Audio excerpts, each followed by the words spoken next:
வணக்கம். தமிழ் செய்திகள். ராணிப்பேட்டை மாவட்டம் தமிழகத்தில் சட்டம் ஒழுங்கு சீர்கேடு மற்றும் போதைப்பொருள் புழக்கம் அதிகரித்துள்ளதாக கூறி அதிமுக தலைமையிலான என்டிஏ கூட்டணி கட்சிகள் ராணிப்பேட்டை முத்துக்கடை பேருந்து நிலையத்தில் கண்டன ஆர்ப்பாட்டத்தில் ஈடுபட்டனர். இந்த ஆர்ப்பாட்டத்திற்கு அதிமுக மேற்கு மாவட்ட செயலாளர் எம் சுகுமார் தலைமையேற்றார்.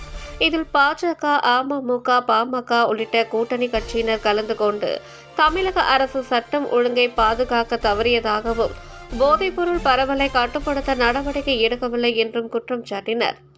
மேலும் மாநிலத்தில் பெண்கள் மற்றும் குழந்தைகளுக்கு எதிரான குற்றங்கள் அதிகரித்து வருவதாகவும் பொதுமக்கள் பாதுகாப்பு பாதிக்கப்பட்டுள்ளதாகவும் தெரிவித்து அரசுக்கு எதிராக கோஷங்கள் எழுப்பினர்.